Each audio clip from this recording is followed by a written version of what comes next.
Halo sahabatku dimanapun kalian berada. Apa kabar kalian hari ini? Channel Cerita Momo kembali hadir untuk membawa kalian menyelami kisah yang dijamin akan menguji emosi, membangkitkan amarah, dan sekaligus menyentuh hati. Siapkan tisu, karena kisah ini benar-benar akan menguras perasaan. Kisah ini berjudul, Panggilan Terakhir Seorang Ibu, Kekuatan Sejati Sang Wanita Tolol. Bayangkan, ketika seorang istri bernama Arifah ingin membela diri dari gundik suaminya, Mega, ia justru mendapat tamparan keras dari suaminya sendiri, Nanda. Puncaknya, gundik jalang itu berteriak menghina, "Suamimu selingkuh karena kamu miskin. Dasar wanita tolol." Namun, apa yang terjadi saat Arifah menghubungi ayahnya, Pak Haris, yang dikenal sebagai bos gangster di kota itu? Apakah dia akan menggunakan kekerasan? Ataukah ia akan menunjukkan kepada semua orang bahwa kekuatan sejati seorang wanita miskin jauh lebih berharga daripada semua harta di dunia? Jangan sampai ketinggalan setiap detik dari 10 bab kisah yang penuh makna ini. Sebelum kita masuk ke dalam bab pertamanya, yuk, langsung like video ini. Jangan lupa subscribe dan nyalakan lonceng notifikasi agar kalian tidak ketinggalan kelanjutan kisah Arifah. Dan seperti biasa, tulis di kolom komentar, nama, asal kota, dan ketik, hadir. Siap-siap, karena ini adalah tamparan di tengah penghinaan. Mari kita mulai. Arifah berdiri di ambang pintu kamar tamu. Udara di sekitarnya terasa membeku, seolah seluruh kehangatan rumah yang ia bangun perlahan telah tersedot habis oleh kehadiran perempuan lain. Sudah berbulan-bulan Arifah menyangkal apa yang dilihat dan dirasakannya. Bau parfum murahan yang menempel di baju suaminya, panggilan telepon rahasia, dan kebohongan-kebohongan kecil yang kini menumpuk menjadi tembok besar penghalang antara dirinya dan Nanda. Namun, hari ini, penyangkalan itu runtuh, dihancurkan oleh pemandangan yang tak terbantahkan. Di kamar tamu itu, Mega, gundik Nanda, sedang tertawa terbahak-bahak sambil mengenakan selendang sutra kesayangan Arifah, selendang yang dibelikan almarhum ibunya dulu sebagai hadiah ulang tahun terakhir. Darah Arifah mendidih. Bukan karena perselingkuhan itu sendiri, tetapi karena penghinaan yang begitu nyata dan terang-terangan di dalam rumahnya sendiri. Mega bahkan berani menyentuh kenangan terakhirnya bersama sang ibu. Arifah berjalan masuk. Langkah kakinya berat, dipenuhi amarah yang membakar. Mega terkejut. Tawa Mega langsung terhenti. Wajahnya yang semula penuh kemenangan kini berubah tegang, tetapi hanya sesaat. Mega segera memasang kembali wajah angkuh, menyilangkan tangan di dada, seolah dia adalah tuan rumah dan Arifah adalah penyusup. "Keluar dari rumahku." Sekarang, suara Arifah bergetar, berusaha sekuat tenaga menahan air mata yang mendesak keluar. Mega tersenyum sinis.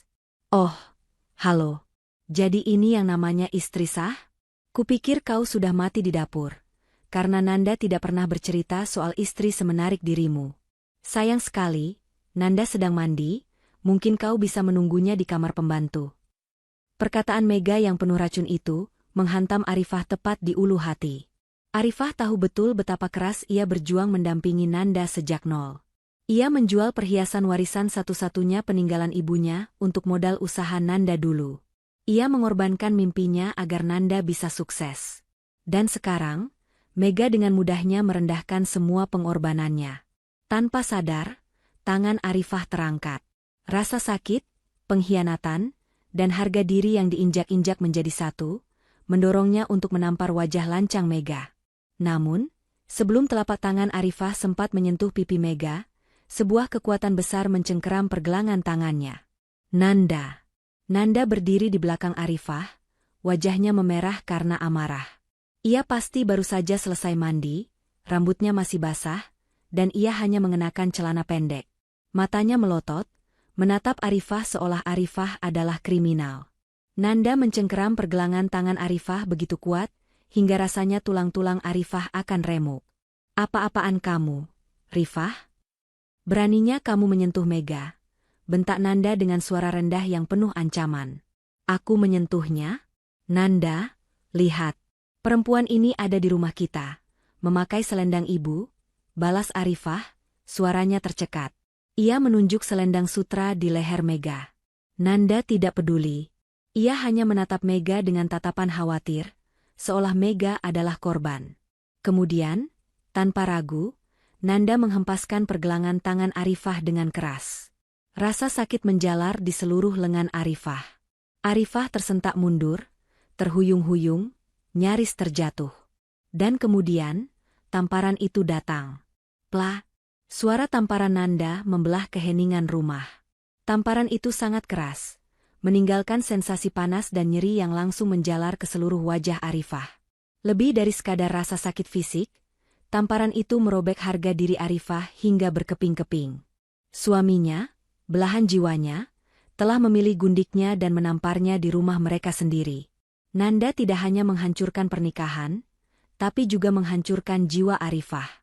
Nanda menatap Arifah dengan tatapan kosong, seolah ia baru saja menampar benda mati yang menghalangi jalannya. Ekspresi penyesalan sama sekali tidak terlihat di matanya. Yang ada hanyalah amarah dan kekecewaan. Jangan pernah berani sentuh Mega lagi, Rifah. Jangan pernah, ucap Nanda dingin. Nanda kemudian meraih tangan Mega dan menariknya keluar dari kamar tamu. Saat mereka berdua berjalan menuju pintu depan, Mega menoleh ke belakang, menatap Arifah yang masih memegang pipinya yang panas. Mega menyeringai penuh kemenangan. Suamimu selingkuh karena kamu miskin. Dasar wanita tolol. Teriak Mega sebelum pintu dibanting keras, meninggalkan Arifah sendirian dalam keheningan yang mematikan. Kata-kata itu, miskin, tolol. Dua kata yang merangkum semua rasa sakitnya. Mereka meremehkan perjuangannya, meremehkan ibunya, dan meremehkan dirinya sebagai seorang wanita. Air mata yang sejak tadi ia tahan akhirnya tumpah ruah. Arifah duduk tersimpuh di lantai marmer yang dingin, memeluk dirinya sendiri. Arifah menangis, bukan karena tamparan itu, tetapi karena ia menyadari betapa bodohnya ia selama ini. Ia telah menjadi wanita tolol yang dimaksud Mega karena ia mengira cinta Nanda akan bertahan lebih lama dari godaan uang. Ia miskin bukan karena tidak punya harta, tetapi karena ia membiarkan dirinya diakini tidak berharga. Tiba-tiba, mata Arifah berkilat. Sebuah nama muncul di benaknya, sebuah nama yang selalu ia sembunyikan rapat-rapat dari Nanda. Sebuah kartu truf yang selama ini ia anggap tak perlu dikeluarkan. Pak Haris. Ayahnya. Nanda sangat takut pada Pak Haris. Nanda selalu tahu bahwa ayah mertuanya itu punya reputasi gelap sebagai bos gangster kota. Meskipun Arifah tidak pernah melihat ayahnya melakukan kekerasan sejak ia kecil, reputasi itu sudah cukup untuk membuat Nanda gemetar. Selama ini, Arifah memilih hidup sederhana dan mandiri, menolak bantuan uang dari Pak Haris agar Nanda merasa nyaman sebagai kepala keluarga. Kini, semua kesabaran Arifah telah habis. Kesederhanaannya dibalas pengkhianatan, kesetiaannya dibalas tamparan. Mega menyebutnya miskin dan tolol, biar Mega dan Nanda tahu siapa yang mereka hina. Dengan tangan gemetar, Arifah meraih ponsel di saku bajunya. Ia mengusap layar, mencari kontak yang tersimpan dengan nama samar, Bapak. Nanda dan Mega pasti sedang dalam perjalanan. Mereka merasa menang. Mereka merasa Arifah akan diam dan meratapi nasibnya. Arifah menekan tombol panggil. Tangisnya sudah berhenti, digantikan oleh tekad dingin dan amarah yang terorganisir. Di seberang telepon, suara berat Pak Haris terdengar. Ada apa? Nak, suara kamu kenapa? Arifah berusaha menstabilkan suaranya. Ibu, Bapak, Ibu, tolong saya. Nanda, suara Arifah kembali pecah saat ia mencoba menceritakan semuanya. Pak Haris mendengarkan dengan sabar, tanpa memotong. Hanya keheningan yang mencekam dari ujung telepon. Setelah Arifah selesai bercerita, Pak Haris hanya mengucapkan 3 kata. 3 kata yang dingin, tetapi penuh janji, Bapak akan atur. Saat itu, Nanda dan Mega sudah berada di dalam mobil, melaju menjauh dari rumah. Mega tertawa puas, menyombongkan kemenangannya. Nanda terlihat gelisah, tetapi ia berusaha menyembunyikannya. Lihat, Nanda. Istrimu itu memang wanita tolol. Dia hanya bisa menangis, dia tidak bisa berbuat apa-apa. Ejek Mega sambil menyentuh pipi Nanda. Sudahlah, Mega. Jangan sebut-sebut lagi, kata Nanda dengan nada cemas, tatapannya terus melihat ke belakang. Tiba-tiba, ponsel Nanda berdering.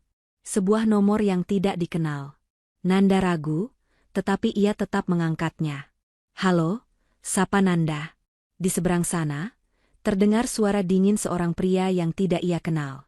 Suara itu tenang, tetapi menusuk. "Anda Nanda? Suami Arifah?" "Iya, saya sendiri." "Ini siapa?" "Saya utusan dari Pak Haris. Beliau hanya ingin menyampaikan pesan. Dia tahu apa yang Anda lakukan kepada putrinya hari ini."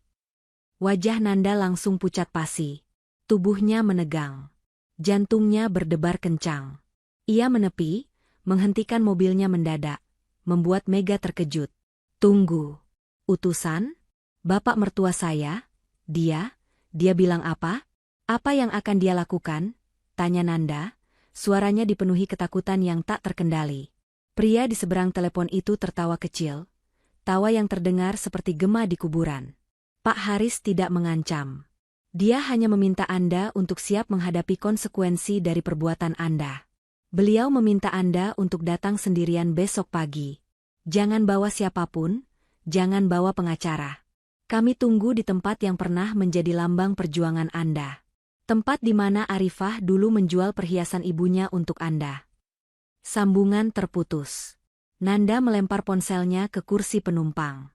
Wajahnya dipenuhi keringat dingin. Ia tahu betul tempat yang dimaksud. Toko kecil di pinggir kota yang dulu menjadi saksi bisu awal perjuangan mereka. Tempat itu adalah titik kelemahan Nanda, karena ia tahu ia telah mengkhianati janji yang ia ukir di sana. Mega menatap Nanda dengan bingung. "Ada apa, sayang? Kenapa kamu pucat begitu? Siapa itu?" Nanda menelan ludah. Ketakutan akan pembalasan fisik dari bos gangster itu lebih menakutkan daripada apapun. Ia membayangkan Pak Haris mengirim anak buahnya untuk memukulinya hingga babak belur. Ia bahkan tidak berani menceritakan identitas penelepon itu pada Mega. "Bukan siapa-siapa, Mega. Hanya urusan bisnis. Ada masalah besar di kantor." Bohong Nanda, berusaha menutupi kegelisahannya. Sementara itu, Arifah sudah dijemput oleh sopir pribadi Pak Haris. Ia meninggalkan rumah itu tanpa menoleh ke belakang, membawa hanya satu hal, ponselnya dan amarah yang membakar. Ia tahu, babak baru telah dimulai. Babak di mana ia harus membuktikan kepada dunia bahwa wanita yang dicap tolol dan miskin ini memiliki harga diri dan kekuatan yang jauh melampaui uang dan kekuasaan. Kekuatan yang akan ditunjukkan oleh Pak Haris bukan dengan tinju, melainkan dengan cara yang jauh lebih mematikan bagi kehormatan Nanda. Arifah kini berada dalam mobil hitam mewah, merasakan pipinya yang masih perih. Namun, hatinya terasa sedikit lebih ringan, karena ia tahu ia tidak akan melawan sendirian. Ia punya Pak Haris, ayahnya, yang akan membantunya mengambil kembali apa yang pantas ia dapatkan, harga dirinya. Arifah tiba di tempat yang ternyata adalah sebuah rumah tua yang asri di pinggiran kota, jauh dari keramaian dan hiruk-pikuk. Rumah itu sangat sederhana, dikelilingi taman yang rimbun dan tenang. Tidak ada aura kemewahan mencolok, apalagi nuansa kantor, bos gangster, seperti yang dibayangkan banyak orang, termasuk Nanda. Inilah tempat Pak Haris selalu menyembunyikan diri dari dunia yang ia bangun dengan keras. Pak Haris menyambut Arifah di teras. Pria parubaya itu tidak mengenakan setelan jas mahal, melainkan hanya sarung, kemeja batik sederhana, dan peci yang sudah usang. Ekspresinya tenang, tetapi sorot matanya yang tajam memancarkan kekecewaan yang mendalam. "Duduklah, Nak," kata Pak Haris lembut, menuntun Arifah duduk di kursi kayu usang. Arifah tidak bisa menahan tangisnya lagi. Ia ambruk di pelukan ayahnya, meredam isak tangis di bahu pria yang ia idolakan. Pak Haris hanya memeluknya erat, menepuk punggung putrinya dengan ritme yang menenangkan. Tidak ada kata-kata marah yang keluar, tidak ada janji pembalasan yang brutal. Justru, ketenangan Pak Haris yang membuat emosi Arifah semakin meluap. Ia merasa aman, tetapi pada saat yang sama, ia merasakan beban kesedihan ayahnya. Setelah Arifah agak tenang, Pak Haris menjauhkan tubuhnya sedikit, memegang kedua pipi Arifah, dan menatap bekas tamparan di wajah putrinya. Sorot matanya berubah gelap sejenak, tetapi ia segera mengendalikannya. Bapak tahu Nanda adalah pengecut. Pengecut yang menampar istrinya sendiri adalah pengecut paling hina. Bapak bisa menghancurkannya dalam semalam. Rumah, mobil, reputasi, semua bisa Bapak buat hilang. Tapi, Bapak tanya sama kamu, Nak, apa yang akan kamu dapatkan dari kehancurannya itu? Apakah tamparan di pipimu akan hilang? Apakah harga dirimu yang terkoyak akan kembali utuh? Tidak, Nak. Yang tersisa hanya dendam dan kekosongan, ujar Pak Haris dengan suara yang pelan namun berbobot. Arifah terdiam. Ia datang meminta kehancuran Nanda, tetapi ayahnya menawarkan kebijaksanaan yang lebih dalam. Bapak sudah kirim pesan padanya. Dia ketakutan setengah mati, Bapak tahu itu. Dia sekarang membayangkan tangan Bapak yang kotor akan menuntaskan semuanya. Biarkan dia membayangkan hal itu, karena ketakutan itu adalah hukuman pertamanya. Lanjut Pak Haris sambil tersenyum tipis. Pak Haris kemudian menjelaskan alasannya menghindari kekerasan. Kekuatan sejati, katanya, bukan terletak pada senjata atau ancaman fisik, melainkan pada kemampuan untuk bangkit tanpa harus menjadi kotor. Pak Haris bercerita bahwa ia memilih menyembunyikan aset dan reputasi developer properti utamanya dengan julukan Bos Gangster di masa lalu hanya untuk melindungi Ibu Arifah dan putrinya dari orang-orang serakah. Julukan itu adalah sebuah tameng, bukan identitas. Sementara itu, di sebuah hotel mewah, Nanda dan Mega sedang bersembunyi. Nanda panik sejak ia menerima telepon dari utusan Pak Haris. Ia tidak bisa tidur. Ia membayangkan anak buah Pak Haris akan datang kapan saja, mematahkan kakinya, atau melakukan kekerasan lainnya. Mega, yang tidak tahu Pak Haris adalah ayah Arifah, terus mendesak Nanda untuk bertindak. Kenapa kamu panik sekali, Nanda? Bilang saja ke polisi kalau ada yang mengancam. Kamu ini manajer besar, bukan tikus got. Siapa sih Pak Haris itu? Tanya Mega, kesal karena Nanda tidak bisa diajak menikmati malam. Diam, Mega. Kamu tidak tahu siapa dia. Dia orang yang sangat berbahaya. Dia punya jaringan di mana-mana. Kalau dia mau, dia bisa membuatku hilang tanpa jejak. Nanda hampir berteriak. Mega mencibir. Kamu melebih-lebihkan. Kalau dia seberbahaya itu, kenapa dia hanya mengirim utusan dan menyuruhmu datang besok? Kalau dia gangster sejati, dia pasti sudah menghancurkan mobil kita, atau bahkan menembak rumahmu. Nanda semakin tertekan. Mega benar. Jika Pak Haris ingin menghancurkannya, kenapa ia justru memanggilnya sendirian, tanpa pengacara, ke tempat yang ia sebut sebagai tempat perjuangan? Itu seperti jebakan psikologis. Nanda menghabiskan malam itu dengan rasa takut, bukan takut pada pukulan, melainkan takut pada penghinaan yang lebih besar yang mungkin menantinya. Ia tahu tempat perjuangan yang dimaksud adalah toko kecil di pinggir kota yang dulu milik mendiang Ibu Arifah, toko yang sudah ia jual secara ilegal untuk Mega. Keesokan paginya, Nanda tiba di toko lama itu dengan mobil barunya. Toko itu sekarang sudah berganti nama, tetapi bangunannya masih sama. Nanda parkir di seberang jalan, jantungnya berdebar. Ia melihat ke sekeliling. Tidak ada mobil mewah, tidak ada bodyguard berjas hitam, tidak ada tanda-tanda kekerasan. Yang ada hanya sebuah warung kopi sederhana di sebelah toko itu. Nanda melihat sebuah mobil hitam mewah berhenti di depan warung kopi. Pak Haris keluar dari mobil itu, tetapi ia tidak sendirian. Ia bersama seorang wanita muda. Nanda terkejut melihat wanita itu adalah Arifah. Arifah terlihat berbeda. Pakaiannya sederhana, tetapi ia memancarkan ketenangan dan kekuatan yang tidak pernah dilihat Nanda sebelumnya. Mereka berjalan menuju warung kopi itu. Pak Haris terlihat santai, tersenyum dan menyapa pemilik warung kopi. Nanda memberanikan diri mendekat. Ia menundukkan kepala. Bu, Bapak, saya datang. Pak Haris menoleh, menatap Nanda dengan tatapan tanpa ekspresi. Oh, Nanda. Silakan duduk. Kenapa tegang sekali? Kami hanya sedang minum kopi dan mengenang masa lalu. Tempat ini tempat yang bagus. Ya? Iya, Bapak, jawab Nanda gugup. Ia tidak mengerti. Di mana ancamannya? Pak Haris tidak langsung membahas masalah perselingkuhan atau tamparan itu. Pak Haris justru bercerita tentang masa lalu. Ia menceritakan bagaimana ia dan Ibu Arifah dulu berjuang di tempat itu. Ia menceritakan bagaimana Ibu Arifah menjual kue-kue buatan tangannya. Ibu Arifah dulu bilang, Harta itu bukan di emas, Bang. Tapi di kejujuran. Kalau kita jujur, rezeki akan datang sendiri, kenang Pak Haris dengan senyum lembut. Nanda semakin tenggelam dalam rasa bersalah. Ia ingat betul kata-kata itu. Kata-kata yang ia lupakan demi kemewahan Mega. Kemudian, Pak Haris menatap Nanda lekat-lekat.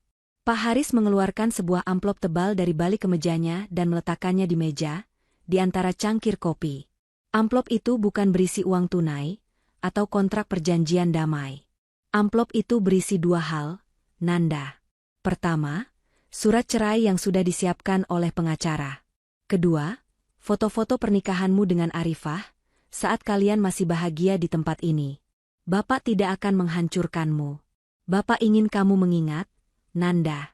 Mengingat apa yang kamu korbankan demi wanita seperti Mega. Bapak ingin kamu merenung.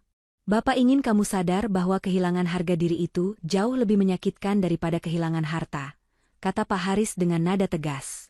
Kamu bisa menandatangani surat cerai itu sekarang, atau kamu bisa melawannya di pengadilan. Itu pilihanmu. Tapi ingat, apapun keputusanmu, kamu sudah kehilangan putriku, lanjut Pak Haris. Nanda tidak mampu berkata-kata. Ia kaget. Ini bukan pembalasan dendam fisik, tetapi serangan moral yang menghancurkan. Pak Haris menghukumnya dengan cara yang paling halus namun paling mematikan. Mengingatkannya pada semua kesalahannya dan merampas satu-satunya hal berharga yang ia miliki, yaitu cinta sejati Arifah. Arifah, yang sedari tadi diam, akhirnya berbicara. Wajahnya tetap tenang, tanpa air mata, tanpa amarah yang meledak-ledak. Aku pergi, Nanda. Bukan karena ayah memaksaku. Tapi karena kamu sudah menunjukkan bahwa kamu tidak menghargai apapun yang aku miliki, termasuk hatiku. Aku akan berjuang. Berjuang untuk mendapatkan kembali apa yang pantas kumiliki, kebebasanku. Arifah dan Pak Haris bangkit. Sebelum pergi, Pak Haris menepuk bahu Nanda. Pengecut menampar wanita. Pria sejati berjuang untuk kehormatannya. Pilih, kamu mau jadi yang mana, Nanda? Mereka meninggalkan Nanda sendirian di warung kopi itu, hanya ditemani amplop berisi surat cerai dan foto-foto masa lalu yang kini terasa pahit. Nanda memandangi amplop itu, air mata penyesalan mulai membasahi pipinya. Ia tidak takut pada gangster, tetapi ia takut pada kata-kata Pak Haris yang menusuk hingga ke tulang. Ia menyadari, hukuman terberatnya bukan datang dari ayah mertuanya yang gangster, tetapi dari dirinya sendiri yang telah kehilangan segalanya. Setelah meninggalkan Nanda yang tersudut di warung kopi kenangan, Arifah dan Pak Haris kembali ke rumah sederhana itu. Suasana mobil hening, tetapi kali ini keheningan itu terasa damai. Arifah tidak lagi merasa menjadi korban, tetapi mulai merasa sebagai seorang pejuang yang baru dibangunkan dari tidur panjangnya. Pak Haris membawanya ke sebuah ruangan di belakang rumah, yang ternyata adalah kantor mini yang sangat modern dan terisolasi. Ruangan itu dilengkapi layar monitor besar, server canggih, dan sistem keamanan berlapis. Inilah markas sejati Pak Haris, yang jauh dari kesan gangster. Kenapa Bapak harus menyembunyikan semua ini? Tanya Arifah sambil menyentuh layar monitor yang menampilkan data-data pasar saham dan properti. Pak Haris tersenyum kecil. Julukan, bos gangster, adalah senjata, nak. Senjata yang tidak perlu ditembakkan. Ketika orang takut pada citra kekerasan, mereka tidak akan pernah mencari tahu apa yang kamu lindungi di balik citra itu. Apa yang Bapak lindungi? Perusahaan properti besar yang didirikan Ibu MU. Dia yang jenius dalam bisnis, Bapak hanya penjaganya. Arifah terkejut. Selama ini ia tahu ibunya memiliki toko kecil, tetapi ia tidak pernah tahu bahwa ibunya juga adalah pendiri perusahaan developer properti raksasa yang bergerak di bawah nama samaran. Nanda meremehkanmu karena dia hanya melihat rumah tua ini, dan dia hanya mendengar rumor gangster. Dia pikir dia menghina wanita miskin, lanjut Pak Haris. Sekarang, giliran kita membuktikan bahwa kekayaan sejati tidak terletak pada apa yang terlihat, tetapi pada integritas dan kemandirian. Pak Haris kemudian menunjukkan kepada Arifah sebuah buku besar usang yang ia simpan dengan rapi. Buku itu adalah catatan harian Ibu Arifah, yang di dalamnya berisi rincian aset, termasuk sebuah toko kecil di pinggir kota. Pak Haris menjelaskan bahwa toko itu sebenarnya adalah aset terpisah, kenang-kenangan dari awal perjuangan mereka. Kamu ingat, nak? Toko itu kamu jaga baik-baik. Kamu bahkan menolak menjualnya saat Nanda butuh modal besar dulu, karena itu adalah warisan dari Ibu MU.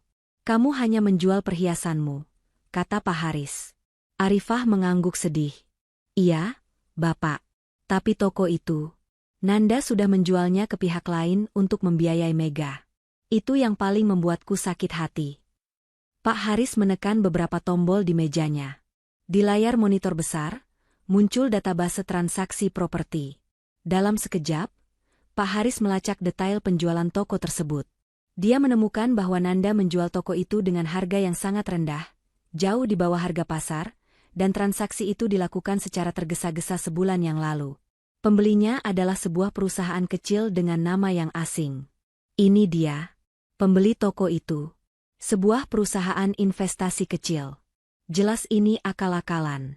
Nanda pasti butuh uang cepat, analisis Pak Haris. Namun, yang paling mengejutkan adalah Pak Haris menemukan adanya indikasi bahwa Nanda tidak hanya menjual toko Arifah, tetapi juga menggunakan beberapa dokumen pribadi Arifah untuk menjamin sebuah pinjaman besar ke bank lain. Pinjaman itu jumlahnya sangat fantastis. Nanda jelas-jelas berniat kabur setelah mendapatkan uang itu. Ini namanya pengkhianatan ganda, Rifah. Dia tidak hanya mengambil hartamu, dia juga menjeratmu dalam utang yang tidak kamu ketahui. Ini sudah masuk ranah kriminal, bukan sekadar perselingkuhan, jelas Pak Haris. Nada suaranya kini berubah serius. Arifah terdiam, tangannya mengepal. Rasa sakitnya kini berubah menjadi tekad. Ia menyadari Nanda bukan hanya pengecut, tetapi juga penipu ulung yang berniat menghancurkan hidupnya secara finansial. Aku harus menghentikannya, Bapak. Aku harus mengambil kembali hakku, dan aku harus membatalkan utang palsu ini, kata Arifah. Tentu, Nak. Kita akan melakukannya dengan cara yang paling bersih. Kita akan tunjukkan bahwa kebenaran adalah senjata terkuat. Kita akan melibatkan Pak Rahmat, ujar Pak Haris sambil menghubungi seseorang. Pak Haris menjelaskan bahwa Pak Rahmat adalah seorang pengacara terkemuka di kota, yang terkenal dengan integritas dan keahliannya dalam kasus pembatalan utang fiktif dan pemulihan aset. Pak Haris mengenal Pak Rahmat karena sering bekerja sama dalam urusan bisnis properti besar yang legal. Ini adalah langkah kunci dalam alur cerita ini, menggunakan jalur hukum yang bersih, bukan ancaman fisik. Sementara Arifah mulai menyusun strategi dengan Pak Haris dan Pak Rahmat melalui video call, Nanda sedang berada dalam situasi yang sangat berbeda.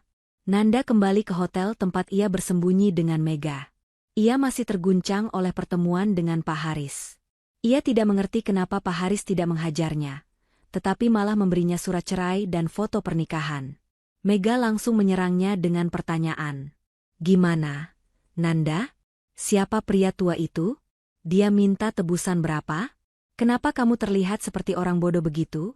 Cecar Mega, kesal melihat Nanda yang tidak bisa tenang. Nanda berbohong. Ia mengatakan Pak Haris hanyalah seorang kolega lama yang sakit hati dan menuntut ganti rugi kecil. Dia tidak berani menceritakan soal surat cerai itu. Dia minta aku segera menyelesaikan masalah properti lama. Itu saja. Kamu tidak perlu khawatir, kata Nanda dingin, menjauhi Mega. Mega mencibir. Masalah properti? Dasar miskin. Seharusnya kamu menikahi wanita kaya, bukan wanita seperti Arifah yang hanya punya toko kecil dari ibunya. Sekarang masalahnya rumit. Padahal kalau aku jadi kamu, sudah lama aku usir dia. Perkataan Mega itu justru memicu amarah terpendam Nanda. Kata-kata Mega terdengar sama persis dengan hinaan yang ia dengar dari Pak Haris. Hanya saja Pak Haris menuduhnya pengecut, dan Mega menuduhnya lemah. Nanda mulai merasakan kekosongan yang disampaikan Pak Haris. Mega hanyalah cangkang, dan dia menyadari bahwa ia telah mengorbankan ketenangan sejati Arifah demi keglamoran palsu Mega. Di sisi lain, Arifah, Pak Haris, dan Pak Rahmat sudah menemukan bukti kuat. Dalam catatan penjualan toko itu, Nanda memalsukan tanda tangan Arifah, dan harga jualnya disamarkan melalui serangkaian transfer yang rumit. Selain itu, Pak Rahmat mengonfirmasi adanya pinjaman bank besar yang dijamin atas nama Arifah tanpa sepengetahuan Arifah. Kita punya kasus kuat, Bu Arifah. Pemalsuan dokumen, penipuan, dan penyalahgunaan aset. Dengan bukti dari Pak Haris ini, kita bisa mengajukan pembatalan penjualan dan gugatan cerai dengan tuntutan pengembalian dana, bahkan pidana, kata Pak Rahmat melalui video call. Arifah menatap layar, wajahnya penuh tekad. Saya tidak ingin Nanda di penjara, Pak Rahmat. Saya hanya ingin keadilan. Saya ingin toko ibu kembali. Saya ingin utang itu hilang dari nama saya, dan saya ingin bercerai. Pak Haris mengangguk bangga. Itu baru putri ibu MU. Kekuatan bukan untuk menghancurkan, tapi untuk membangun kembali, Nanda. Arifah dan timnya sepakat untuk tidak langsung mengajukan tuntutan pidana, tetapi memulai dengan proses gugatan cerai dengan tuntutan pembatalan transaksi dan pinjaman.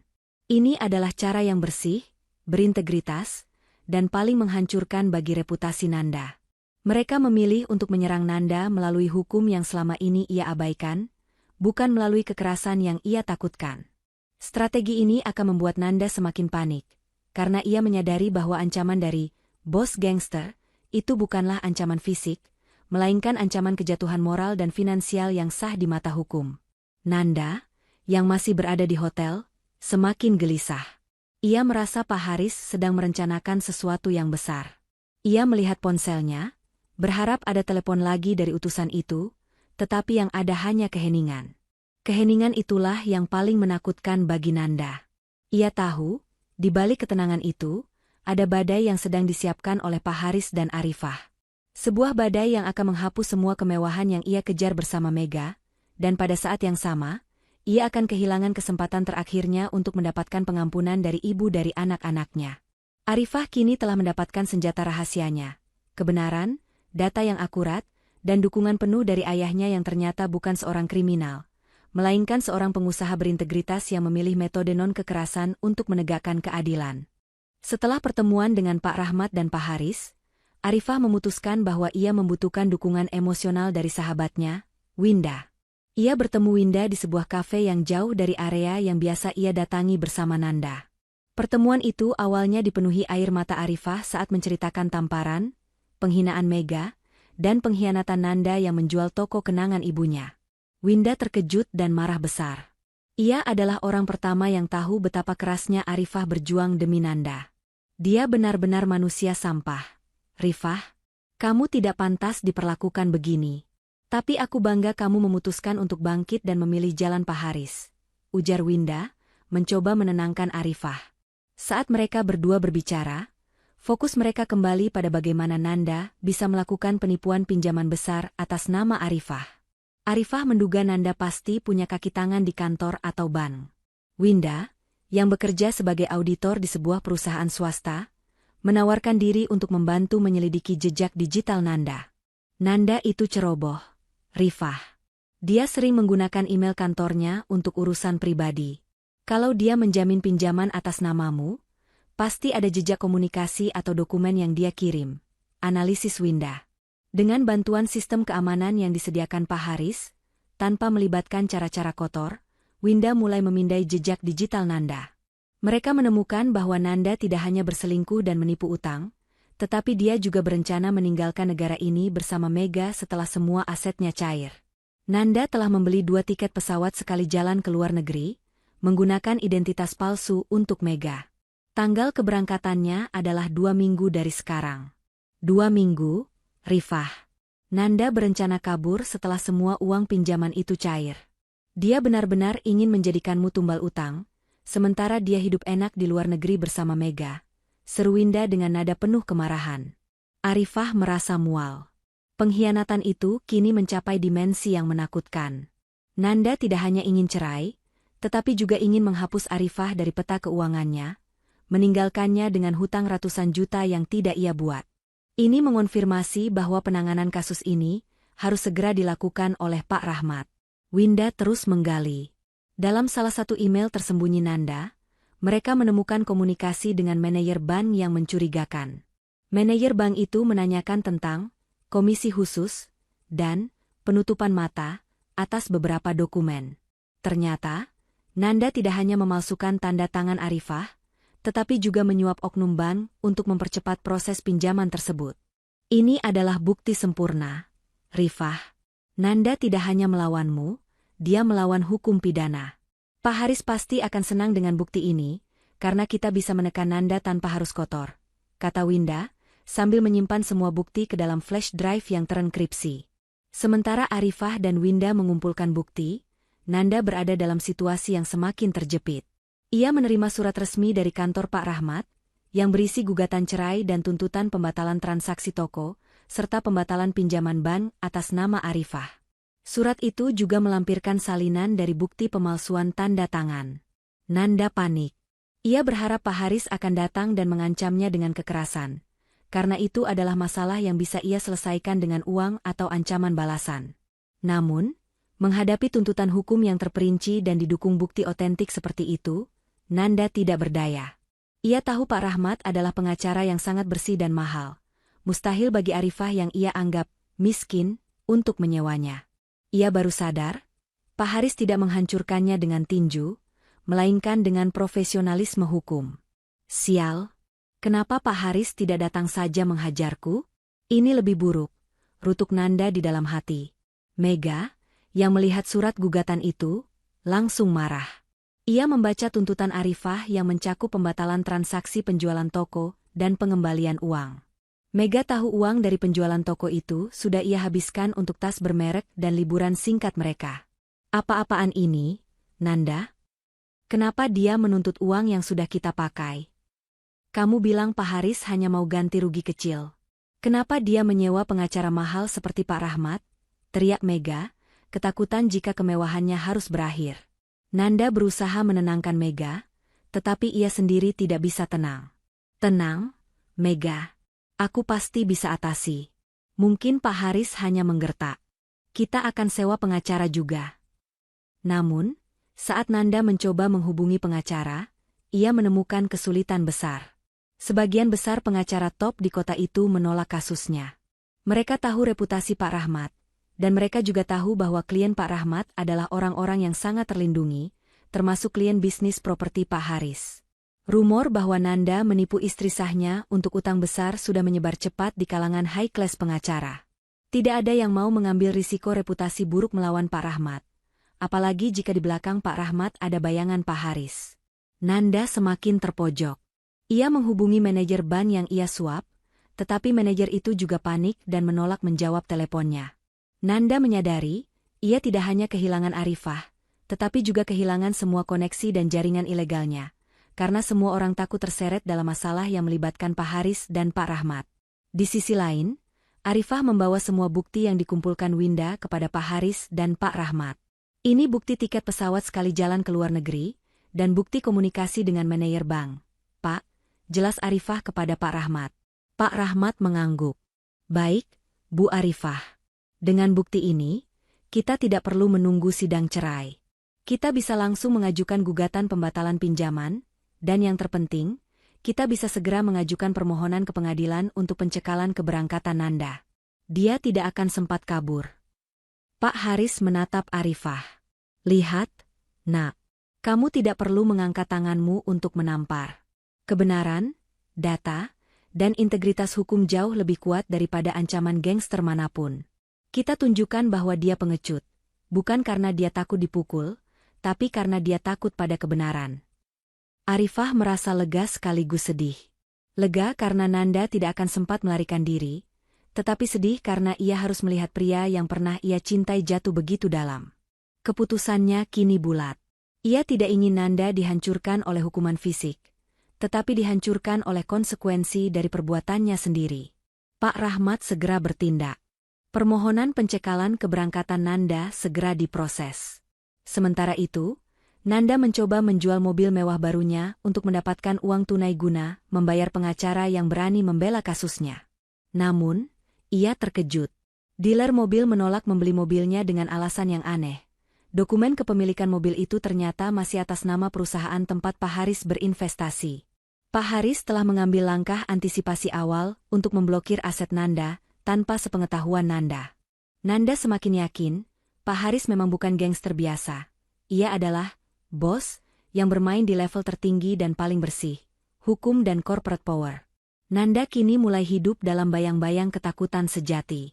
Bukan ketakutan akan disiksa, melainkan ketakutan akan kehilangan segalanya secara perlahan, dihukum oleh sistem yang ia remehkan, dan ditinggalkan oleh Mega yang mulai melihat Nanda sebagai pria miskin, seperti yang ia tuduhkan pada Arifah. Mega semakin sering mengeluh dan menuntut, membuat Nanda sadar betapa dangkal hubungan mereka dibandingkan pengorbanan yang pernah dilakukan Arifah. Pak Rahmat bergerak cepat. Berbekal bukti yang dikumpulkan Arifah dan Winda, termasuk email internal dan salinan tiket pesawat, ia mengajukan 3 permohonan ke pengadilan, gugatan cerai, tuntutan pembatalan transaksi toko warisan Ibu Arifah, dan permohonan pembatalan pinjaman bank yang dijamin atas nama Arifah. Poin terpenting, Pak Rahmat juga mengajukan permohonan cekal, pencegahan, terhadap Nanda untuk meninggalkan Indonesia, mengingat bukti bahwa Nanda telah membeli tiket sekali jalan ke luar negeri. Di saat yang sama, Arifah, meskipun merasa lega dengan langkah hukum ini, tetap diliputi kesedihan. Ia mengingat kembali kata-kata Pak Haris, bahwa kekuatan bukanlah tentang menghancurkan, tetapi tentang membangun kembali.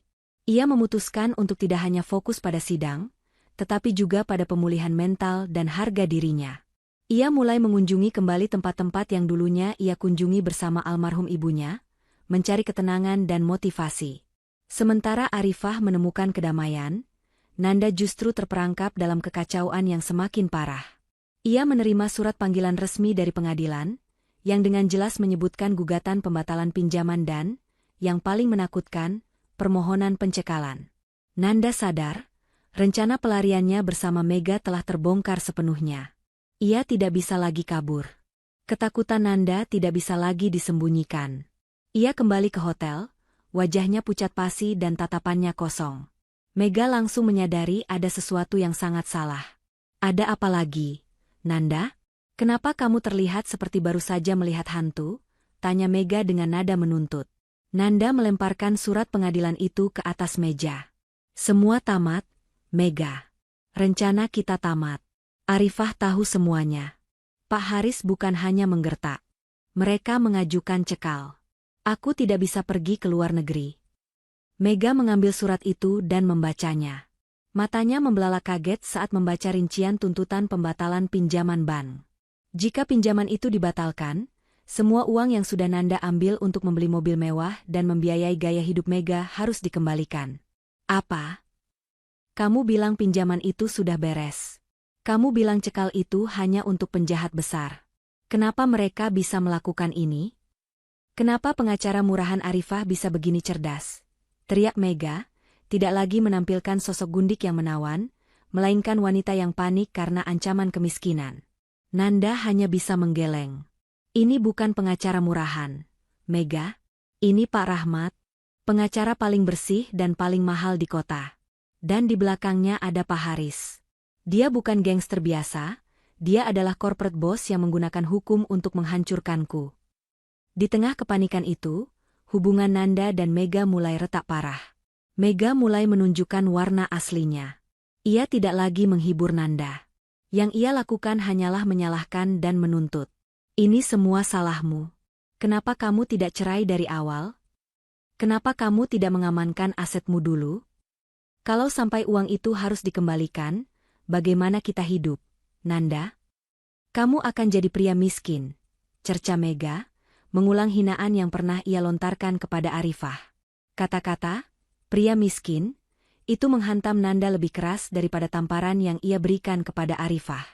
Ia menyadari ironi yang menyakitkan.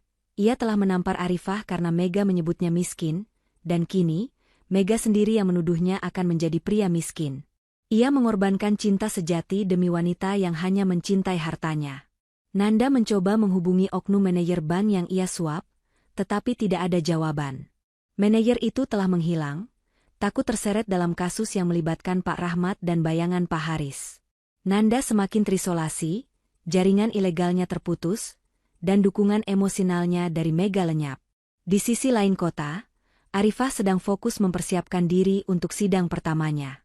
Pak Haris membawanya ke sebuah pusat pelatihan kepemimpinan, yang ternyata didirikan oleh almarhum Ibu Arifah. Pusat pelatihan ini ditujukan untuk memberdayakan wanita yang ingin memulai usaha. Pak Haris ingin Arifah tidak hanya bercerai, tetapi juga menemukan kekuatan internalnya. Nanda menamparmu karena ia lemah. Kamu harus menunjukkan bahwa kamu kuat, bukan dengan berteriak, tapi dengan memimpin. Ibu MU dulu selalu bilang, kepemimpinan sejati lahir dari kesulitan, motivasi Pak Haris kepada putrinya. Arifah mulai mengikuti pelatihan itu, didampingi Winda. Ia belajar tentang bisnis, keuangan, dan yang terpenting, tentang membangun harga diri. Ini adalah bagian dari alur bermakna, di mana fokusnya adalah pembangunan diri Arifah, bukan sekadar balas dendam. Pak Rahmat mengabari Arifah bahwa sidang pertama telah ditetapkan. Fokus sidang pertama adalah penetapan status pinjaman dan cekal Nanda. Sidang pertama ini akan menjadi momen krusial, Bu Arifah. Kita akan sampaikan semua bukti pemalsuan tanda tangan dan niat Nanda untuk kabur. Nanda akan terpojok, jelas Pak Rahmat. Nanda, yang tidak bisa menemukan pengacara yang berani membela kasusnya, terpaksa harus datang ke sidang sendirian. Ketakutannya memuncak. Mega, yang menolak hadir karena tidak mau dilihat di pengadilan, terus mendesaknya untuk mencari jalan keluar, termasuk cara-cara ilegal. Namun, Nanda sudah terlalu takut pada konsekuensi berhadapan dengan Pak Haris di ranah hukum. Keesokan harinya, di ruang sidang yang penuh formalitas, Nanda duduk sendirian di kursi terdakwa. Arifah duduk di sisi lain, didampingi Pak Rahmat. Wajah Arifah tenang, mencerminkan kekuatan internal yang baru ia temukan. Nanda menatap Arifah, mencari setitik amarah atau kesedihan, tetapi yang ia temukan hanyalah mata yang memancarkan ketidakpedulian. Tatapan itu lebih menyakitkan daripada 1000 tamparan. Saat Pak Rahmat mulai membacakan tuntutan pembatalan pinjaman, melampirkan bukti email Nanda kepada manajer bank dan bukti pemalsuan, Nanda mulai gemetar. Ia mencoba menyela, tetapi hakim segera menghentikannya. Bukti yang kami ajukan jelas menunjukkan adanya niat jahat untuk menjerat klien kami, Bu Arifah, dalam pinjaman fiktif dan pemalsuan tanda tangan, sembari tergugat merencanakan pelarian ke luar negeri, ujar Pak Rahmat dengan suara lantang, menutup argumennya dengan permohonan penetapan cekal Nanda. Nanda tidak bisa membantah. Semua kebohongannya terungkap, bukan oleh ancaman, tetapi oleh bukti digital yang dikumpulkan oleh Arifah dan Winda di bawah pengawasan Pak Haris. Ia menyadari, Pak Haris tidak perlu mengeluarkan pisau, cukup mengeluarkan dokumen yang sah, dan Nanda sudah kalah total. Di akhir sidang, hakim mengabulkan permohonan cekal Nanda, yang artinya Nanda tidak bisa meninggalkan Indonesia. Pinjaman itu juga dibekukan sementara, menunggu penyelidikan lebih lanjut, yang membuat Nanda terikat secara finansial. Nanda keluar dari ruang sidang dengan wajah hancur. Ia tidak dipenjara, tetapi ia terikat. Ia tidak bisa melarikan diri, dan ia tidak bisa mengakses uang pinjaman ilegalnya. Hukuman yang diberikan Pak Haris melalui Pak Rahmat terasa sangat elegan dan mematikan. Di luar gedung pengadilan, Nanda melihat Arifah dan Pak Rahmat berjalan pergi. Arifah tidak menoleh, ia sibuk berbicara dengan Pak Rahmat sambil tersenyum kecil. Nanda menyadari, ia tidak hanya kehilangan istrinya, tetapi juga kehilangan kebebasannya. Semua karena keserakahan dan kebodohannya sendiri. Dan yang paling menyakitkan, ia akan kembali kepada Mega, yang kini menunggunya hanya untuk menuntut uang yang sudah tidak ia miliki. Pria yang menampar istrinya karena disebut miskin, kini benar-benar menjadi pria miskin. Nanda kembali ke hotelnya dengan langkah gontai. Keputusan hakim yang menetapkan pencekalannya dan membekukan sementara pinjaman fiktif itu, menghancurkan semua rencananya. Ia kini terjebak. Uang ilegalnya tidak bisa dicairkan, asetnya diblokir, dan ia tidak bisa kabur bersama Mega. Ia adalah seorang pria kaya yang tiba-tiba menjadi miskin dan terikat secara hukum. Semua karena satu surat gugatan cerai dari wanita yang ia tampar. Saat ia memasuki kamar hotel, Mega sudah menunggunya dengan wajah yang dipenuhi amarah. Ia telah membaca berita dari sumber online tentang kasus Nanda yang mulai terkuak, meskipun detailnya disamarkan, namun Mega tahu betul bahwa itu adalah Nanda. Apa maksudnya ini, Nanda? Pencekalan? Pinjaman dibekukan? Kamu bilang semua akan beres. Kamu bilang Pak Haris hanya gertak. Kenapa kita tidak bisa pergi ke luar negeri? Aku sudah membeli pakaian mahal untuk liburan kita, teriak Mega, menuntut penjelasan. Nanda duduk di tepi ranjang, menutup wajahnya dengan kedua tangan. Aku tidak tahu, Mega. Pak Haris itu licik. Dia tidak menggunakan kekerasan, dia menggunakan hukum. Semua dokumen yang kusimpan rahasia, mereka punya salinannya. Kita terjebak. Terjebak? Kamu yang menjebakku. Kamu bilang kamu akan menceraikan Arifah dan kita akan hidup bahagia dengan uang itu.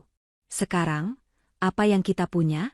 Utang yang dibekukan dan ketidakpastian. Jangan-jangan, mobil mewah yang kamu berikan padaku juga sudah diblokir. Kata Mega, panik memeriksa kunci mobilnya. Mega kemudian menunjukkan sisi terburuknya. Ia mulai menghitung kerugiannya. Ia mencerca Nanda, menyebutnya bodoh karena meremehkan Arifah yang dianggapnya wanita tolol. Ironisnya, Mega kini menggunakan kata-kata yang sama yang pernah ia lontarkan ke Arifah, hanya saja kali ini ditujukan pada Nanda. Kamu lihat kan, Nanda? Arifah itu memang wanita miskin dan tolol, tapi dia punya Pak Haris. Kamu tidak punya siapa-siapa. Kamu hanya punya aku, tapi aku tidak punya uangmu, cetus Mega. Nanda mendongak, menatap Mega. Kata-kata itu, aku tidak punya uangmu, menjadi pengkhianatan jilid kedua yang paling pahit. Ia menyadari Mega tidak pernah mencintainya. Mega hanya mencintai kemewahan yang ia berikan. Pengorbanan yang ia lakukan, tamparan yang ia berikan pada Arifah, semua itu sia-sia demi wanita yang bahkan tidak bisa bersimpati di saat ia terpuruk. Ini adalah hukuman moral yang dijanjikan Pak Haris. Kamu benar, Mega. Aku memang bodoh. Aku bodoh karena mengorbankan wanita yang mencintaiku dengan tulus, demi wanita sepertimu yang hanya mencintai hartaku. Pergi, Mega. Aku tidak punya apa-apa lagi untuk diberikan padamu, kata Nanda, suaranya pelan tetapi penuh kepedihan. Mega terkejut. Ia tidak menyangka Nanda akan menyerah. Apa? Kamu mengusirku?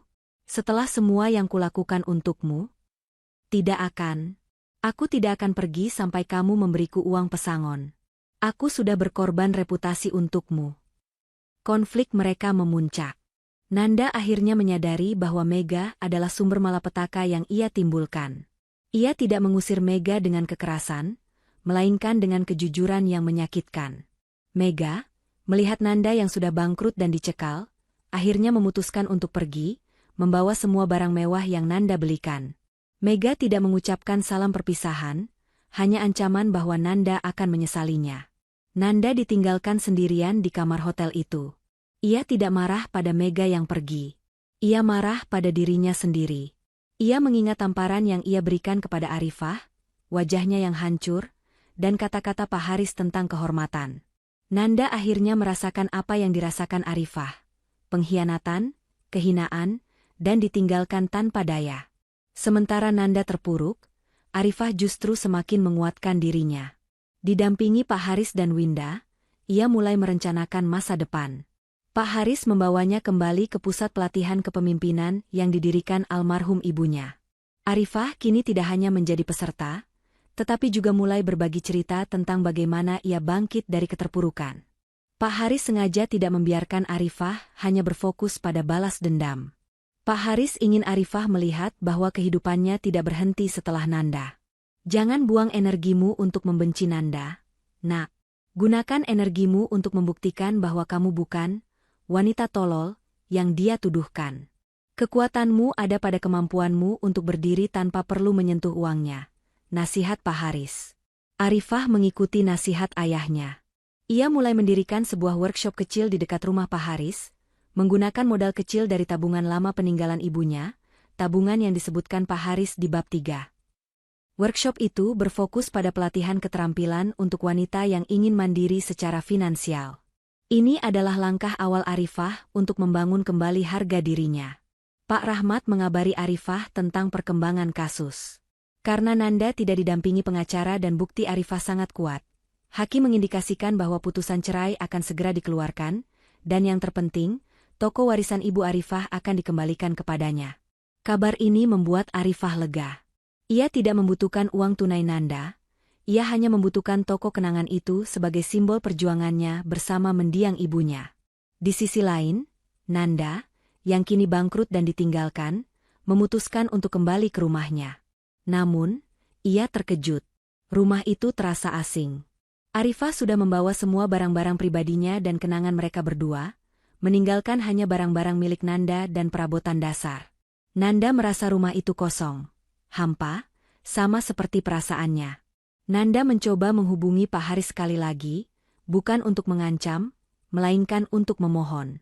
Namun, Pak Haris menolak berbicara dengannya. Pak Haris hanya mengirim pesan singkat melalui utusannya, "Penyesalanmu harus kamu tanggung sendiri, Nanda. Putramu kini sedang membangun hidupnya. Jangan ganggu dia." Nanda menyadari, ia telah benar-benar terisolasi.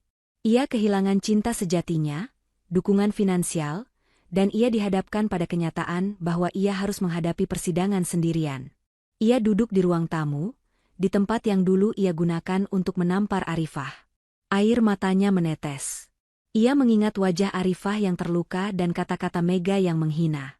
Nanda akhirnya mengakui pada dirinya sendiri, ia adalah pria paling miskin, karena ia kehilangan hati yang tulus dan harga diri.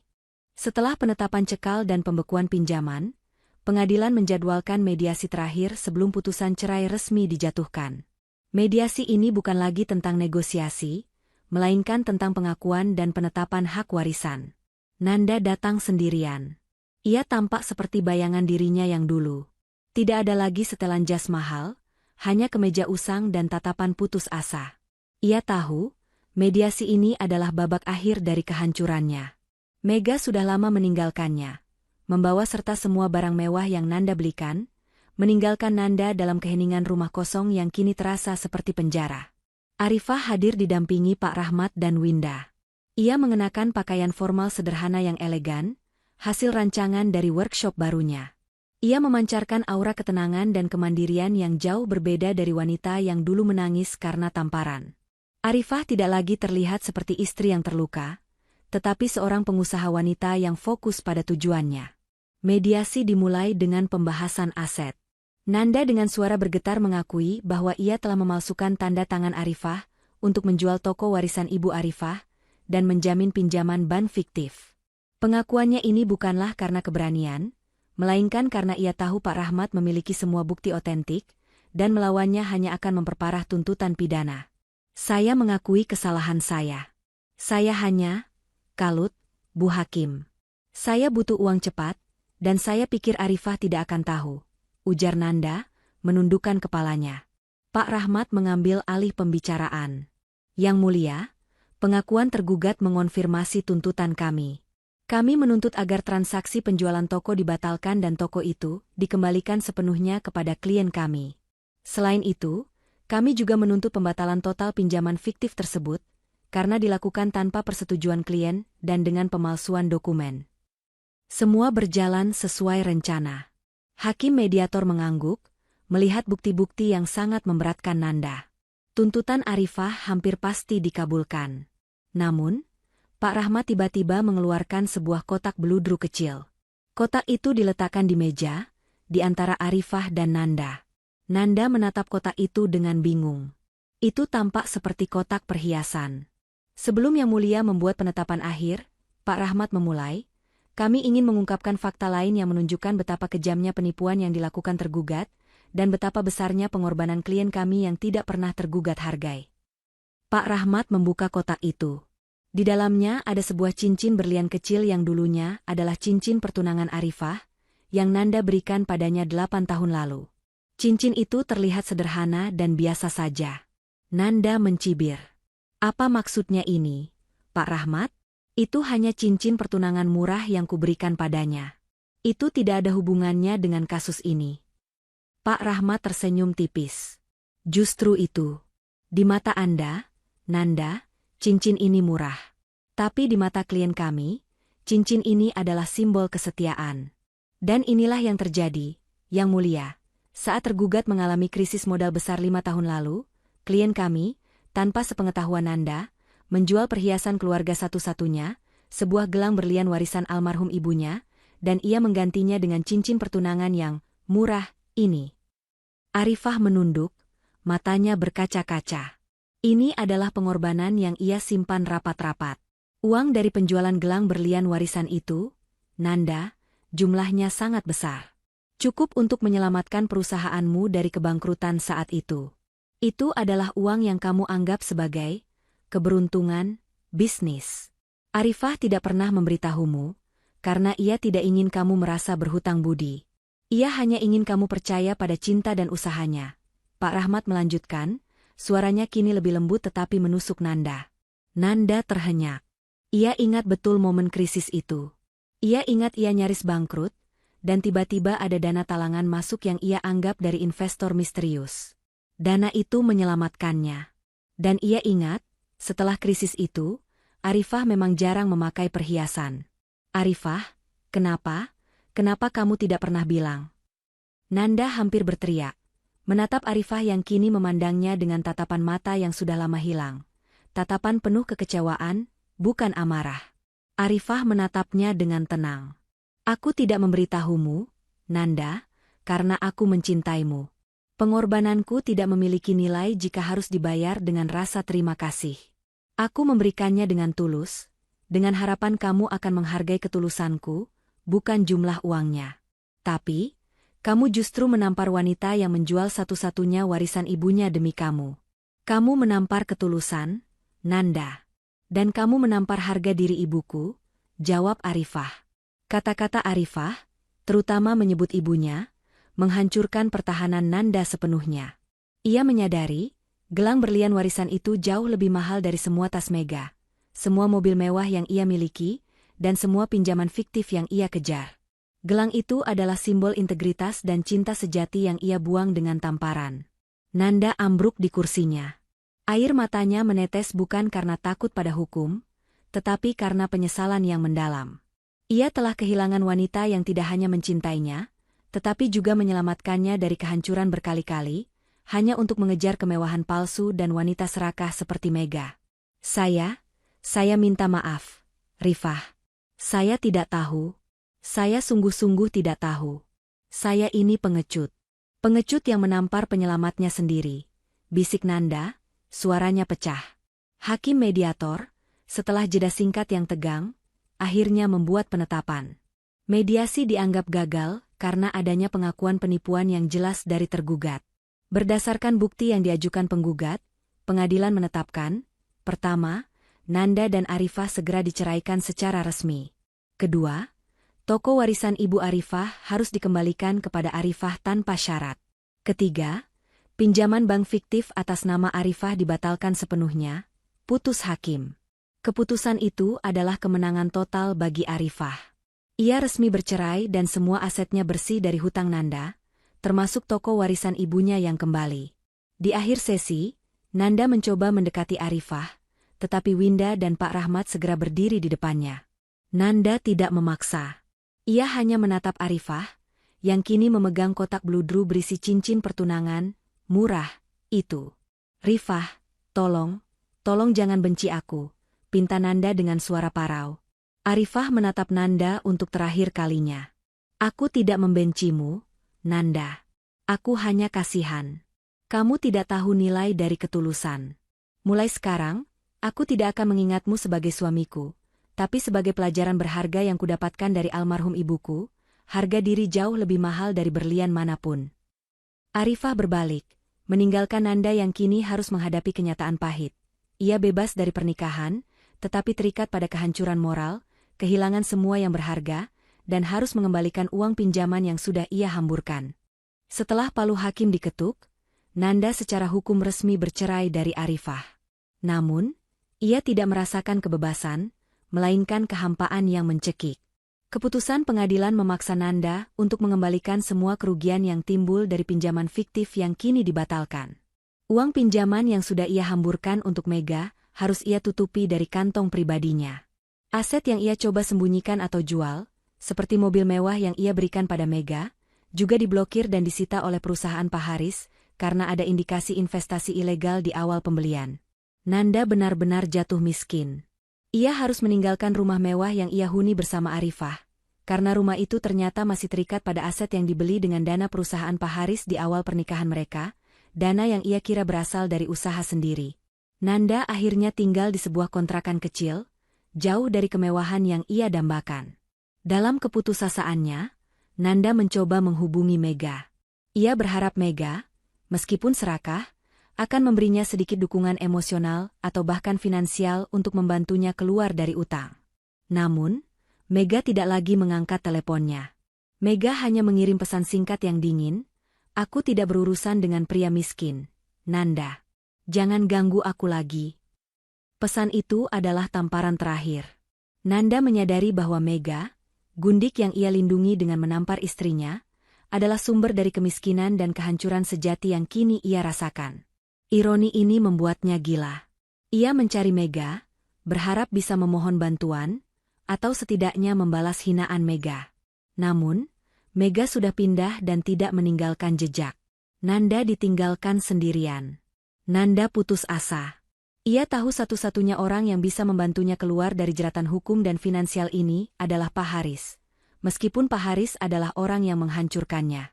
Nanda berani mendatangi rumah sederhana Pak Haris di pinggiran kota. Ia tidak membawa pengacara atau ancaman. Ia datang sebagai seorang pengemis.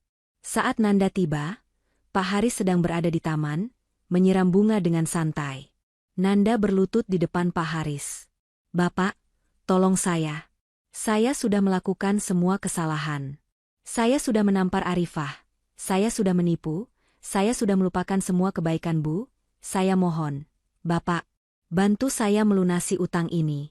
Saya tidak bisa hidup begini." Pak Haris meletakkan selang air, menatap Nanda yang berlutut di tanah. Tatapannya dingin, tetapi tidak marah. "Kenapa kamu datang ke Bapak, Nanda? Bapak bukan pengacara, dan Bapak bukan bank. Utangmu adalah konsekuensi dari pilihanmu sendiri. Kamu memilih jalan gelap, dan sekarang kamu harus berjalan di dalamnya." Nanda menangis terseduh-seduh. Ia menceritakan bagaimana Mega meninggalkannya, bagaimana ia kini hidup dalam kemiskinan dan penyesalan. "Bapak tahu Mega akan meninggalkanmu. Wanita yang mencintai uang, tidak akan pernah tinggal bersama pria yang tidak punya apa-apa. Kamu menghina Arifah karena dia miskin, tapi Mega pergi karena kamu miskin sungguhan. Kamu lihat perbedaannya, Nanda? Arifah adalah kekayaan sejatimu, dan kamu menamparnya," ujar Pak Haris, kata-katanya menusuk tepat ke inti masalah. Nanda memohon. "Saya akan melakukan apa saja, Bapak. Saya akan bekerja untuk Bapak, saya akan membersihkan nama baik Arifah." Pak Haris menghela napas. "Bapak tidak butuh bantuanmu, Nanda. Bapak hanya ingin kamu jujur pada dirimu sendiri. Kamu sudah mendapatkan hukuman moral yang Bapak inginkan. Sekarang, berdirilah. Pergilah dari sini. Kamu tidak dihancurkan oleh Bapak, Nanda. Kamu dihancurkan oleh ketidakjujuranmu sendiri." Pak Haris tidak memberikan uang atau bantuan hukum. Ia hanya memberikan satu perintah, "Hidupmu sekarang bersih dari Arifah. Gunakan kebebasanmu untuk menebus kesalahanmu dengan bekerja keras dan jujur. Itu satu-satunya cara kamu bisa membalas perbuatanmu." Nanda bangkit. Ia pergi tanpa mendapatkan bantuan finansial, tetapi ia mendapatkan satu hal, pemahaman yang jelas bahwa ia harus bertanggung jawab penuh. Ia menyadari bahwa Pak Haris tidak pernah menjadi gangster yang ia takuti, melainkan seorang ibu bela hukum yang berintegritas. Di sisi lain, kehidupan Arifah mulai bersinar. Ia mendapatkan kembali toko warisan ibunya. Dengan bantuan Pak Haris dan Winda, ia merenovasi toko itu menjadi pusat workshop mandiri. Ia tidak lagi menjual perhiasan, tetapi menjual produk fashion dan kerajinan tangan yang dibuat oleh wanita-wanita dari pelatihan kepemimpinan. Toko itu ia beri nama, Mahkota Ibu Sejati, sebagai pengingat bahwa harga diri seorang wanita adalah aset paling berharga. Arifah bekerja keras, didukung oleh Winda yang kini menjadi manajernya. Kisah perjuangannya dan bagaimana ia bangkit tanpa harus menghancurkan Nanda secara brutal menyebar luas di komunitas. Ia menjadi inspirasi. Ia menunjukkan bahwa mantan istri yang dicap tolol dan miskin bisa membangun kerajaan kecilnya sendiri yang didasarkan pada integritas. Suatu hari, Winda menunjukkan sebuah foto di ponselnya kepada Arifah. Foto itu adalah Nanda. Nanda terlihat lusuh, bekerja sebagai petugas kebersihan di sebuah pusat perbelanjaan. Nanda bekerja dengan wajah tertunduk, tetapi ada ketulusan dalam gerak-geriknya. Arifah melihat foto itu, tetapi tidak ada lagi amarah di matanya, hanya rasa iba. Dia sudah mendapatkan hukumannya, Win. Biarkan dia menebusnya. Aku tidak akan membiarkan bayang-bayang masa laluku mengganggu masa depanku.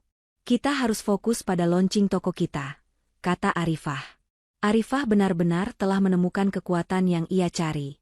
Ia tidak mencari penyesalan Nanda, ia mencari kedamaian batinnya sendiri. Ia berhasil melepaskan dirinya dari masa lalu yang menyakitkan dan membangun ulang hidupnya dengan fondasi yang kuat, berkat dorongan moral dari Pak Haris dan pengorbanan ibunya. Nanda, meskipun hidup dalam kemiskinan, kini bekerja jujur dan keras. Ia tidak lagi mencari jalan pintas. Ia selalu mengingat kata-kata Pak Haris. Ia tahu, ia harus membayar utang-utangnya bukan hanya kepada bank, tetapi juga kepada harga diri Arifah yang sudah ia tampar. Ia mulai memahami arti sejati dari mahkota ibu sejati yang kini dipegang oleh Arifah. Beberapa bulan berlalu sejak perceraian dan kehancuran finansial Nanda. Arifah kini fokus sepenuhnya pada grand opening, mahkota ibu sejati, workshop dan toko barunya yang menempati lokasi toko warisan ibunya yang berhasil ia rebut kembali. Toko itu direnovasi total, memadukan unsur modern dan nilai sejarah, didedikasikan untuk memberdayakan wanita mandiri. Pak Haris sangat bangga.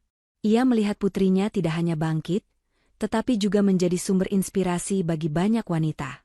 Winda bekerja keras mendampingi Arifah, mengurus manajemen dan promosi.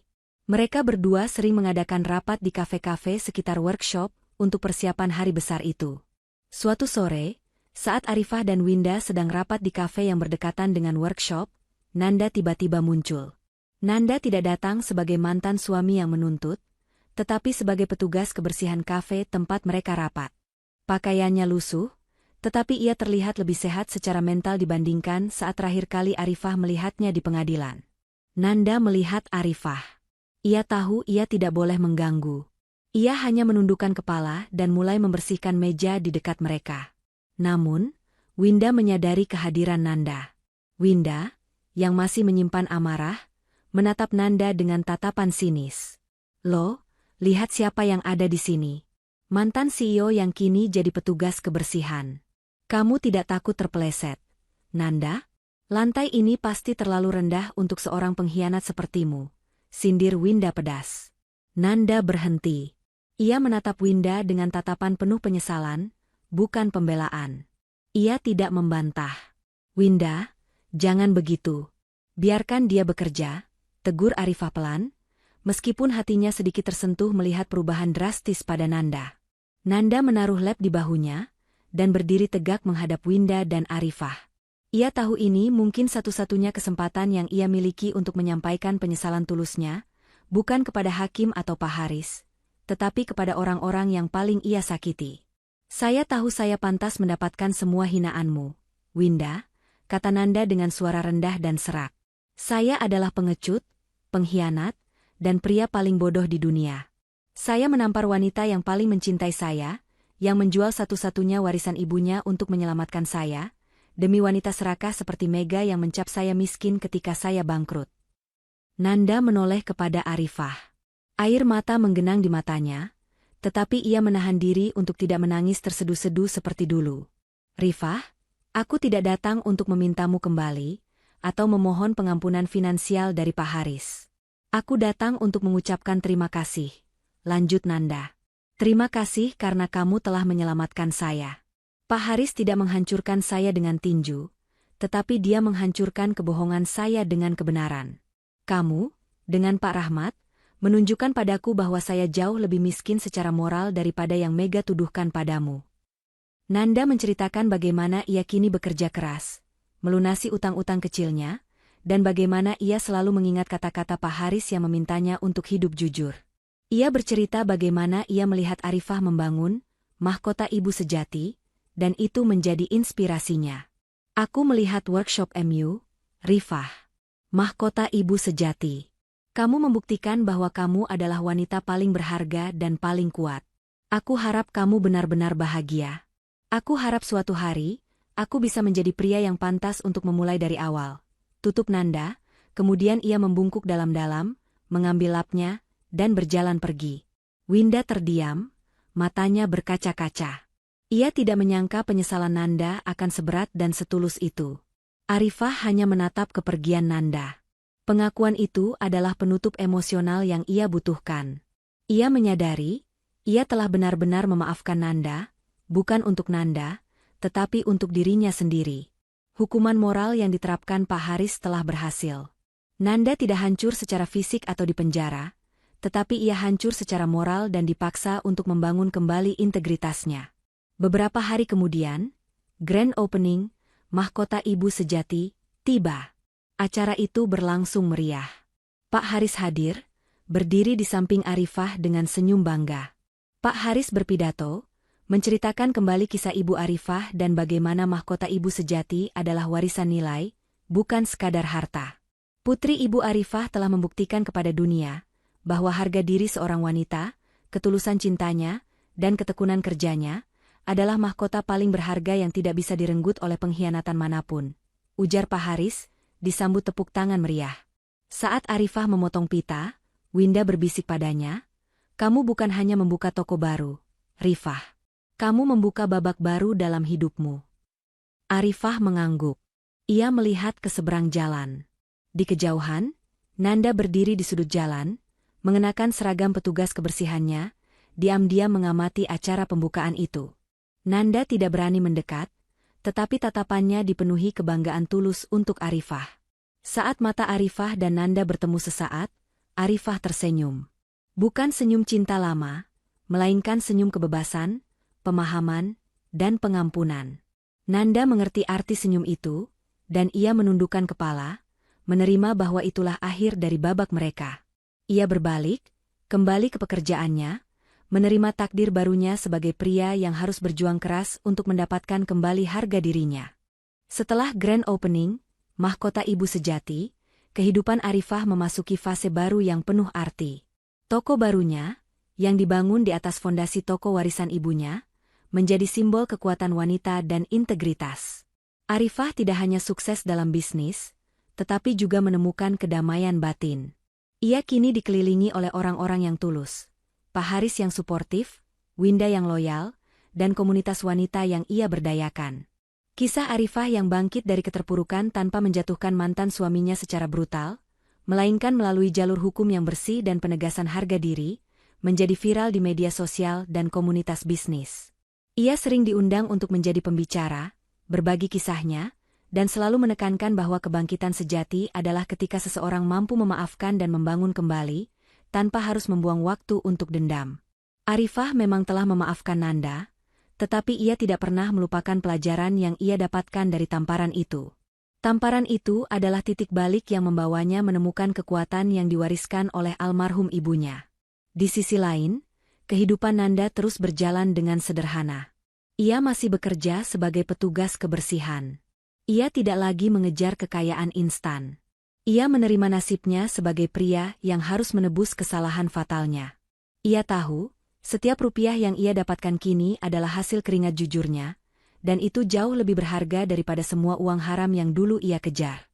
Suatu hari, Pak Haris memanggil Nanda. Kali ini, pertemuan itu tidak dilakukan di warung kopi atau ruang mediasi, melainkan di kantor utama perusahaan developer properti yang didirikan oleh almarhum Ibu Arifah. Nanda datang dengan hati-hati, mengenakan pakaian bersih tetapi tetap sederhana. Ia tidak lagi takut, tetapi ia hormat. Pak Haris menunjukkan Nanda sebuah dokumen. Dokumen itu adalah laporan keuangan kantor Nanda yang lama. Terlihat jelas bahwa Nanda telah menyalahgunakan dana perusahaan, tetapi Pak Haris tidak pernah melaporkannya ke polisi. "Bapak memanggilmu, Nanda, bukan untuk mengancammu, tetapi untuk menutup semua buku di antara kita," ujar Pak Haris sambil tersenyum tipis. "Bapak ingin kamu tahu bahwa Bapak tidak akan pernah menyerahkanmu ke polisi. Bapak memilih untuk memberikanmu kesempatan kedua, sama seperti Ibu Arifah dulu memberimu kesempatan saat ia menjual berlian warisannya." Pak Haris menjelaskan bahwa hukuman sejati bagi seorang pria pengecut adalah penyesalan moral, bukan jeruji besi. Jika Nanda dipenjara, Arifah tidak akan pernah mendapatkan kedamaian, dan Nanda tidak akan pernah belajar arti integritas. "Kamu telah membuktikan, Nanda, bahwa kamu mampu bekerja keras dan jujur. Jaga kehormatan itu. Itu adalah satu-satunya harta yang bisa kamu miliki sekarang," kata Pak Haris. Nanda menangis terharu. Ia berterima kasih kepada Pak Haris atas pengampunan yang tak terucapkan itu. Ia menyadari bahwa Pak Haris memang bukan gangster. Pak Haris adalah seorang ayah yang bijaksana, yang tahu bagaimana menggunakan kekuasaan untuk mengajarkan nilai, bukan untuk menghancurkan. Di saat Nanda mendapatkan penutupan itu, Mega, yang dulu menghina Arifah sebagai wanita tolol dan miskin, justru mengalami nasib yang menyedihkan. Setelah meninggalkan Nanda, Mega mencoba menjalin hubungan dengan pria kaya lainnya, tetapi selalu gagal karena ia hanya dikenal sebagai gold digger. Gaya hidupnya yang glamor harus ia pertahankan dengan cara-cara yang semakin sulit. Akhirnya, ia pun hidup dalam kesengsaraan, terus mencari kekayaan palsu, dan selalu menyesali keputusannya meninggalkan Nanda yang saat itu dianggapnya hanya seorang manajer. Mega menyadari, ia telah meninggalkan sumber kekayaan yang stabil demi ambisi yang dangkal. Arifah dan Winda terus mengembangkan mahkota ibu sejati. Pak Haris memberikan dukungan mentoring dan membuka jaringan bisnis, tanpa memberikan modal uang tunai, memastikan Arifah tetap mandiri. Suatu malam, Arifah duduk di dalam workshopnya, yang kini ramai dengan kegiatan para wanita yang menjahit dan merangkai kerajinan. Ia menyentuh cincin pertunangan, murah, yang ia beli dengan uang penjualan berlian warisan ibunya. Cincin itu kini terasa berharga, bukan karena nilai materialnya, tetapi karena sejarahnya sebagai simbol pengorbanan dan kebangkitan. Arifah telah mendapatkan mahkota sejati yang ia cari, harga diri dan kemandirian. Ia tidak perlu uang Nanda, dan ia tidak perlu pembalasan dendam. Ia memiliki Pak Haris yang menjadi mentor, Winda yang menjadi sahabat, dan pekerjaan yang ia cintai.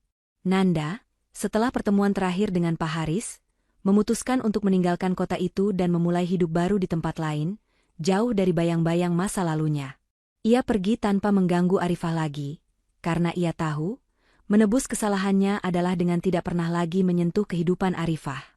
Kisah Arifah berakhir bahagia, tidak dengan harta yang berlimpah, tetapi dengan hati yang damai, jiwa yang kuat, dan warisan yang penuh arti dari ibunya.